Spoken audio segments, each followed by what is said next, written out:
नमस्कार मेरे प्यारे दोस्तों, कैसे हैं आप सब। आज मैं आपको जिस मूवी की कहानी बताऊंगी वो एक रियल स्टोरी है, जिसमें बहुत ही अच्छे से एक मिसाल पेश की गई है दोस्ती कि कैसे सुभाष के दोस्त उसे बचाते हैं शैतान के खड्डे से। ये एक मलयालम मास्टरपीस है जिसका नाम है मंजूमल बॉयज़।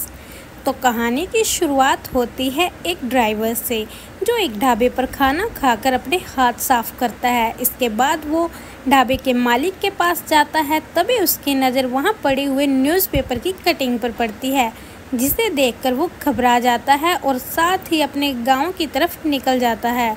अब देखते हैं कि यहाँ से कहानी जाती है फ्लैशबैक में, जहाँ कहानी की शुरुआत में एक गांव में शादी दिखाई जाती है और टाइम होता है 2006 का, जिसमें एक आदमी को दिखाया जाता है जिसका नाम होता है सुदीप, और साथ ही उसके बाकी के 10 दोस्तों को, जो बड़ी ही मौज मस्ती के साथ शादी को एंजॉय कर रहे थे। और इस कहानी के मंजूमल बॉयज़ भी ये ही थे।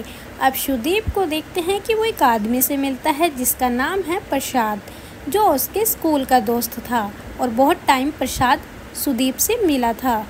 जिसके बाद वो सुदीप को एक कार्ड देता है और कहता है कि कभी ज़रूरत पड़े तो अपने इस दोस्त को भी ज़रूर याद करना। असल में प्रसाद एक ट्रैवल एजेंसी में काम करता था। इसके बाद दिखाया जाता है मंजूमल बॉयज़ को, जिसमें हम देखते हैं सुभाष, कुट्टन, अभिलाष, कृष्णा, सीजो, शिक्षण, सनी, अनिल को, जो कि मंजूमल गांव के थे और उसी पर इन लोगों का नाम मंजूमल बॉयज़ पड़ा था।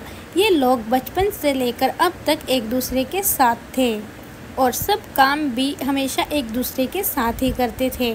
तभी इन लोगों की उस शादी में एक दूसरे ग्रुप के साथ बहस हो जाती है, जिसमें डिसाइड होता है कि जो ग्रुप रस्सी खींचने में जीतेगा वही इस गेम में जीतेगा। इस पर मंजूमल बॉयज़ वहाँ हार जाते हैं, जिसके बाद उन लोगों को बड़ा दुख होता है क्योंकि वो लोग रस्सी खींचने में इतने एक्सपर्ट नहीं थे।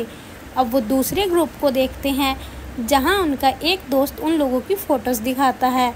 इस पर वो लोग सोचते हैं कि हमारे ग्रुप की तो ऐसी कोई फ़ोटो नहीं है, और वो अब मिलकर फ़ोटो खिंचवाने के लिए घूमने का प्लान बनाते हैं, जिसमें सबसे पहले वो लोग सोचते हैं कि चलिए गोवा चलते हैं। लेकिन अपनी फाइनेंशियल कंडीशन ठीक ना होने की वजह से वो लोग कहीं आसपास का ही प्लान बनाते हैं। और अब उन लोगों का डिसाइड होता है कोडाईकनाल, जहाँ पर कमल हासन की शूटिंग हुई थी, जिसकी वजह से वो लोग वहाँ जाकर देखना चाहते थे कि कमल हासन ने वहाँ जाकर गाने कैसे गाए हैं। इसके बाद वो लोग अपने ट्रिप के लिए तैयारी करने लगते हैं। तभी सुदीप प्रसाद को फ़ोन करता है और उसकी गाड़ी बुक कर लेता है। तभी उन्हें पता लगता है कि सुभाष जाने से मना कर रहा था क्योंकि उसके पास जाने के पैसे नहीं थे। अब वो सब मिलकर सुभाष के घर जाते हैं और उसे मना लेते हैं कि उसके पैसे हम दे देंगे। सुभाष की माँ उसे भेजना तो नहीं चाहती थी, लेकिन वो उन लोगों के सामने कुछ नहीं बोल पाती। अब वो लोग जाने लगते हैं। तभी उनके एक और दोस्त का फ़ोन आता है और उसे एक इमरजेंसी काम आ गया था, इसलिए वो भी उनके साथ नहीं जाता। अपने मौज मस्ती करते हुए, अपने ट्रिप को एंजॉय करते हुए वो लोग एक मंदिर पहुंचते हैं। वहां पर पूजा करने के बाद वो पेट पूजा करते हैं, जिसमें वो थोड़ी देर बैठकर आपस में बातें भी करते हैं और फिर वो लोग पहुंच जाते हैं अपनी मंजिल पर, यानी कोडाईकनाल, जहां जाकर वो लोग खूब मौज मस्ती करते हैं और बहुत सारी फ़ोटोज़ भी लेते हैं। और हर जगह घूमने के बाद वो लोग सोचते हैं कि गुना केव जाना चाहिए। जब वो लोग गुना केव पहुंचते हैं तो वहां पर उन्हें सब बंद मिलता है। उन लोगों में पहले आया हुआ सुदीप उन्हें कहता है कि जब मैं पहले यहाँ आया था तब इसके अंदर जाने देते थे और असली गुना केव तो अंदर से ही दिखाई देती है। इस पर वो लोग सोचते हैं कि अब अंदर कैसे जाया जाए, यहाँ पर तो सब कुछ बंद है। लेकिन उनके मन में तो था कि उन्हें अंदर जाना है। और यहाँ पता लगता है हम इंडियंस की एक बड़ी ही बुरी आदत है, जहाँ हम लोगों को जाने से मना किया जाता है वहाँ हम लोग सबसे पहले पहुँच जाते हैं। और कुछ ऐसा ही ये मंजूमल बॉयज़ भी करते हैं। अब इन्हें साइड से एक रास्ता दिखाई देता है और सबसे छुपकर ये लोग उस रास्ते से अंदर पहुँच जाते हैं। जिसके बाद इन्हें वहाँ बहुत सारे पत्थरों पर नाम लिखे हुए दिखाई देते हैं। जो लोग पहले यहाँ आते थे उन सब ने अपने ग्रुप और अपने नाम लिखे हुए थे। अब ये लोग भी सोचते हैं कि अगर हम यहाँ आए तो हम भी अपने ग्रुप का नाम लिख कर जाएंगे। जिसके बाद ये लोग वहाँ अपने ग्रुप का नाम लिख देते हैं। तभी ये सुभाष और बाकी लोगों को दिखाते हैं, जिस पर सुभाष इन्हें कहता है कि अरे डेट भी तो लिखो। अब वो कहता है रुको मैं उसे खुद ही लिख देता हूँ। जैसे ही वो डेट लिखने के लिए आगे बढ़ता है तभी वो एकदम से खड्डे में गिर जाता है। कुछ टाइम के लिए ये लोग सोचते हैं कि शायद सुभाष मजाक कर रहा है और ये कोई छोटा मोटा खड्डा है तो आसानी से बाहर आ जाएगा, लेकिन कुछ हलचल महसूस न होने के बाद ये लोग उसे आवाज़ें लगाते हैं, फिर भी इन्हें कुछ सुनाई नहीं देता। अब ये लोग थोड़ा घबरा जाते हैं और अपने कैमरे से उसकी फ्लैश लाइट ऑन करके उसमें अंदर झांकने की कोशिश करते हैं, जहाँ इन्हें अंधेरे के सिवा कुछ नजर नहीं आता। अब ये लोग उसमें पत्थर गिराते हैं, जो पत्थर की आवाज़ इन्हें बहुत देर बाद सुनाई देती है, जिससे इन लोगों का डर और ज़्यादा बढ़ जाता है। और थोड़ी देर बाद उस खड्डे से बहुत सारी चमगादड़ बाहर निकलती है। इससे लोग और भी ज़्यादा घबरा जाते हैं। तभी हम लोग कृष्णा को देखते हैं, जो इन सब के लिए खुद को ब्लेम करने लगता है और कहता है कि मैं ही तुम लोगों को यहाँ लेकर आया हूँ, इन सब में मेरी ही गलती है। तभी उनका एक दोस्त उसे बहुत ज़्यादा समझाने की कोशिश करता है कि इसमें तुम्हारी कोई गलती नहीं है। इधर हम लोग बाहर देखते हैं कि टूरिस्ट गाइड को वो सारी चमगादड़ देखकर शक होता है कि शायद अंदर कुछ हो रहा है, जिसके बाद वो उन लोगों को देखने अंदर जाता है, जहां वो लोग उसे पूरी बात बताते हैं और उससे हेल्प मांगते हैं, लेकिन वो लोगों को कहता है कि तुम्हें क्या लगता है वो अभी जिंदा होगा? अरे ये शैतान का खड्डा है, इसमें आज तक जो भी गया वो कभी वापस नहीं आया। अच्छा होगा तुम लोग भी अपनी जान बचाकर यहाँ से चले जाओ। लेकिन इसके बाद वो सब कहते हैं कि हम अपने दोस्त के बिना कहीं नहीं जाएंगे। अब उनमें से 2-3 लोग बाहर जाते हैं और बाहर घूमने वाले लोगों से हेल्प मांगते हैं, लेकिन वहाँ कोई उनकी हेल्प करने को तैयार नहीं होता, क्योंकि सब लोगों को उस खड्डे के बारे में पता था। फिर वो फॉरेस्ट गार्ड को ढूंढने निकलते हैं। फॉरेस्ट गार्ड भी उन्हें कहीं नहीं मिलता। इसके बाद वो एक दुकानदार के पास जाते हैं और उसे पूरी बात बताते हैं। उनकी बात सुनकर दुकानदार उन्हें कहता है तुम सब उसे भूल जाओ और जल्दी से यहाँ से बाहर आ जाओ, क्योंकि यहाँ पर आज तक जो भी गया है वो जिंदा नहीं आया। उसे शैतान का खड्डा कहते हैं। लेकिन इन लोगों की जिद करने के बाद वो दुकानदार इनकी मदद करने के लिए तैयार हो जाता है और उसमें से 1-2 लोग को वो कहता है कि तुम सब जाकर अब पुलिस स्टेशन में पुलिस की हेल्प लो, जिस पर वो लोग प्रसाद के पास पहुंचते हैं, क्योंकि प्रसाद उन लोगों के साथ अंदर नहीं गया था, वो बाहर ही था। अब वो उसे पूरी बात बताते हैं और उसे पुलिस स्टेशन चलने को कहते हैं। इधर अब उस दुकानदार को देखते हैं जो नींबू हाथ में लेकर उन लोगों के साथ जा रहा था और उन्हें कहता है कि तुम लोग भी ये नींबू ले लो, इससे तुम्हें भूत प्रेत कुछ दिखाई नहीं देगा। जिसके बाद देखते हैं कि एकदम मौसम चेंज हो जाता है और बहुत जोर से बारिश आने लगती है।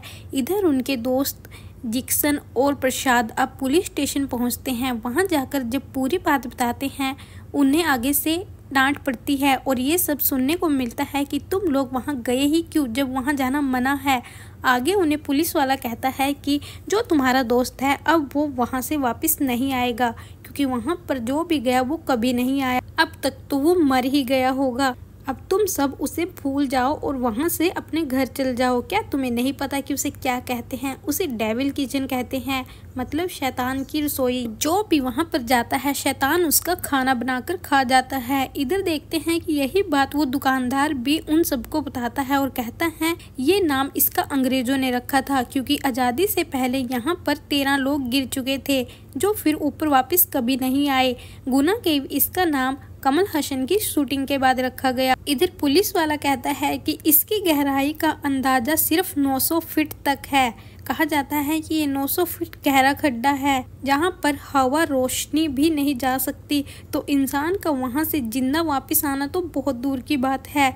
इतना ही नहीं, एक बार एक सेंट्रल मिनिस्टर का एक रिश्तेदार इसमें गिर गया था, जिसको निकालने के लिए उसने 15 लाख इनाम भी रखा था।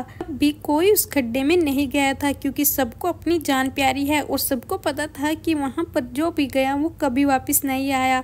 जब मिनिस्टर यहाँ पर कुछ नहीं कर पाया तो तुम लोग तो फिर भी मामूली से लोग हो, क्या तुम्हें लगता है कि तुम उसे बचा पाओगे? पुलिस वाला ये सब बातें कर ही रहा था, तभी वहाँ पर सीनियर ऑफिसर आता है और वो इन पर ही उल्टा इल्जाम लगा देता है। कहता है तुम लोगों ने ही अपने दोस्त को मारने की कोशिश की, जिसकी वजह से तुम वहाँ पर गए और उसे उस खड्डे में गिराए, जब पुलिस वाला ये सब बात कर रहा होता है तभी सुभाष के बचपन का एक सीन दिखाई जाता है जिसमें सब लोग खेलते हैं और सुभाष एक ड्रम में जाकर छुप जाता है। जब सब लोग उसे पुकारते हैं तो वो बिल्कुल नहीं बोलता और खुश होता है कि उसे कोई भी ढूंढ नहीं पाएगा। लेकिन थोड़ी देर बाद सुभाष देखता है कि वो जगह बड़ी ही सुनसान हो गई थी, सब लोग वहाँ से जा चुके थे और वो अकेला वहाँ पर था, जिसकी वजह से वो घबरा जाता है और अकेला अपने घर भाग आता है। अब वापस आते हैं और देखते हैं कि बारिश का पूरा पानी खड्डे में जाने लगा था, जिस पर खुट्टन कहता है कि ये इसे रोकना होगा और सब लोग मिलकर पानी को रोकने की पूरी कोशिश करते हैं, क्योंकि उन सब के दिमाग में सिर्फ एक ही बात थी कि हमें कैसे भी करके अपने दोस्त को बचाना है। इधर देखते हैं कि फॉरेस्ट गार्ड उन लोगों को कहता है कि अरे जाओ यहाँ से, अब तक तो वो तुम्हारा दोस्त मर भी गया होगा। अब पुलिस स्टेशन आते हैं जहां सीनियर ऑफिसर एक दूसरे ऑफिसर से कहता है इन लोगों के साथ जाने को और कहता है कि देख कर आओ ये क्या मामला है, ये लोग सच भी बोल रहे हैं या नहीं। अब वो लोग उस ऑफिसर को लेकर जाने लगते हैं, तभी देखते हैं कि वो उन लोगों से रास्ते में गाड़ी रोककर दारू लाने के लिए कहता है और वो आराम से गाड़ी में बैठकर दारू पीता है, क्योंकि उसको वहाँ पर जाने की कोई जल्दी नहीं थी। वो सोच ही रहा था कि इनका दोस्त तो मर चुका है, वहाँ पर जल्दी जाकर करना भी क्या। अब इन लोगों के बचपन का एक और सीन दिखाया जाता है जिसमें सब लोग नहाने जाते हैं, लेकिन सुभाष अंदर नहीं जाता क्योंकि वो पानी से डर रहा था। सब लोग उसे कहते हैं कि अंदर आजा, तुझे कुछ नहीं होगा, और इन लोगों की हिम्मत पर सुभाष अब अंदर आ जाता है। जिसके बाद सुभाष के गिरने की बात दिखाई जाती है, जिसमें वो पत्थरों से टकराता हुआ बहुत नीचे चला जाता है और अपनी बेल्ट के सहारे वो एक पत्थर से अटक जाता है और उसकी हालत इतनी बुरी हो जाती है, वो पूरा खून से लथपथ था लेकिन वो जिंदा था। अब ऑफिसर वहां आता है और उन सबको कहना है कि तुम सब यहाँ से भागो, यहाँ पर जो भी आया वो नहीं बचा और तुम्हारा दोस्त भी अब तक मर चुका है। लेकिन वो लोग ऑफिसर की कोई बात नहीं सुनते। अब वो उन्हें मारने लगता है, तब गार्ड उसे रोकता है। अभी देखते हैं कि कुट्टन कहता है हम यहाँ से क्या मुंह लेकर जाएंगे, उसकी माँ के पूछने पर उसे क्या कहेंगे। तभी जिक्सन जोर जोर से सुभाष चिल्लाने लगता है। जिक्सन बहुत तेज बोलता था, उसकी आवाज़ बहुत दूर तक सुनाई देती थी क्योंकि वो एक स्टील फैक्ट्री में काम करता था। अब जिक्सन की आवाज़ जैसे कैसे करके सुभाष तक चली जाती है, जिससे सुभाष को होश आता है और वो भी अब दर्द से चिल्ला उठता है। सुभाष की आवाज़ सुनकर बाहर खड़े सब लोग शॉक्ड हो जाते हैं कि वो जिंदा है। सुभाष इन सब में सबसे ज़्यादा डरता था और भगवान में भी विश्वास नहीं करता था, लेकिन भगवान ने ही उसे ऐसी जगह फंसा दिया था। अब वहाँ पर फायर फाइटर्स आ जाते हैं क्योंकि ये बात अब बहुत जगह तक फैल चुकी थी, लेकिन वो लोग बड़ी धीमे काम करते हैं क्योंकि उन्हें ये था कि वो आदमी शायद बहुत बुरी हालत में होगा, जब तक उसे बाहर लाएंगे वो मर जाएगा। और वो अपने एक आदमी को अंदर जाने के लिए तैयार करते हैं, लेकिन उनका वो आदमी अंदर जाने से मना कर देता है। वो कहता है कि मैं अपनी जान का रिस्क नहीं लूँगा। इसके बाद कुट्टन आगे आता है और कहता है मैं जाऊँगा, क्योंकि उसे याद आता है कि एक बार बचपन में कुट्टन पानी में डूब रहा था, तब सुभाष ने ही उसकी जान बचाई थी। कुट्टन की बात सुनकर उसके और भी दोस्त कहते हैं कि हम जाएंगे अपने दोस्त को बचाने। जिसके बाद फायर फाइटर उन लोगों को समझाने लगते हैं, लेकिन कुट्टन का ध्यान सिर्फ सुभाष को बाहर लेकर आने पर था। इसके बाद कुट्टन बड़ी मुश्किल से नीचे जाता है क्योंकि नीचे जाने का रास्ता बिल्कुल आसान नहीं था। वो पत्थरों से टकराते हुए बहुत हिम्मत करके जब नीचे पहुंचता है तो देखता है कि उसकी रस्सी अब नीचे नहीं आ रही। उसे लगता है कि शायद पुलिस वाले जानबूझकर ऐसा कर रहे हैं। जिसके बाद वो उन्हें रस्सी नीचे करने को कहता है, लेकिन बाहर रस्सी ख़त्म होने की वजह से पुलिस वाले उसमें और रस्सी जोड़ना नहीं चाह रहे थे, क्योंकि उन्हें पता था कुट्टन 120 फीट नीचे चला गया है। अगर वो इससे ज़्यादा नीचे जाएगा तो वहाँ पर ऑक्सीजन बहुत ज़्यादा कम है, जिसकी वजह से कुट्टन की भी जान जा सकती है। लेकिन कुट्टन उन लोगों की एक बात नहीं सुनता और उल्टा उन्हें ब्लैकमेल करने लगता है कि अगर उन लोगों ने नीचे वो रस्सी नहीं फेंकी तो वो अब खुद नीचे कूद जाएगा। और अब मजबूरी में फायर फाइटर्स को उसमें रस्सी जोड़नी पड़ती है। जिसके बाद देखते हैं कि कुट्टन के सर पर लगी लाइट सुभाष पर पड़ती है और कुट्टन अब खुश हो जाता है कि उसे सुभाष दिख गया था। इधर सुभाष भी ये सब देखकर बड़ा ही खुश होता है कि शायद कोई उसे बचाने आया। अब कुट्टन सुभाष को रस्सी से जोड़ता है, लेकिन वो सुभाष को ऊपर लेकर नहीं जा सकता था क्योंकि ये रास्ता बड़ा ही मुश्किल था। वो बड़ी मुश्किल से उसे पकड़ता है और सुभाष इस हालत में नहीं था कि वो खुद को संभाल सके और ऊपर फायर फाइटर अब रस्सी खींचने लगते हैं, लेकिन उन लोगों में इतनी ताकत नहीं होती कि वो इतने वजन को एक साथ खींच सके, जिसके बाद उनके हाथ से रस्सी छूटने लगती है। और ये सब देखकर मंजूमल बॉयज आगे आते हैं और वो अपनी पूरी जान से रस्सी खींचते हैं, क्योंकि उन लोगों को अपने दोनों दोस्तों को बचाना था। वैसे वो लोग रस्सी के खेल में इतने माहिर नहीं थे, लेकिन यहाँ पर बात खेल की नहीं, उनके दो दोस्तों की जिंदगी और मौत की थी, जिस पर उन्हें हर हाल में जीतना ही था। और अब ऐसा ही होता है, वो लोग लास्ट में अपनी पूरी ताकत और जी जान लगाकर रस्सी को खींचते हैं, जिसमें वो कुट्टन और सुभाष को बाहर निकाल लाते हैं। बाहर आते हुए देखते हैं कि सुभाष ठंड से बहुत ज़्यादा कांप रहा था, जिसके बाद वो लोग उसके आसपास आग करते हैं और अब उसे हॉस्पिटल जाने के लिए कहते हैं। लेकिन पुलिस वाले यहाँ भी अपनी फॉर्मेलिटीज में लगे हुए थे और वो कहते हैं कि पहले पुलिस स्टेशन जाना है। जिसके बाद देखते हैं कि उस गांव के लोग वहाँ आ चुके थे। वो पुलिस वालों को कहते हैं कि इन्हें पहले आप हॉस्पिटल जाने दो, क्योंकि गाँव वालों के लिए तो सुभाष एक भगवान बन चुका था। उस खड्डे से वापिस आना भगवान से बनने के कम नहीं था। अब सुभाष को एक बड़े हॉस्पिटल में ले जाया जाता है। वहाँ पर मीडिया भी आ जाती है, लेकिन कुट्टन और उसके दोस्त मीडिया के किसी सवाल का जवाब नहीं देते, क्योंकि उनको इस टाइम सिर्फ अपने दोस्त को बचाना था।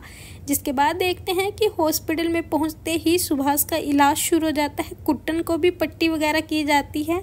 अब सुभाष की माँ वहां आ जाती है और उसकी माँ के सामने सबको बताया जाता है कि वो झरने में गिर गया था। जिसके बाद वो कुट्टन पर बहुत गुस्सा करती है कि उसकी वजह से आज उसके बेटे की ये हालत हुई है।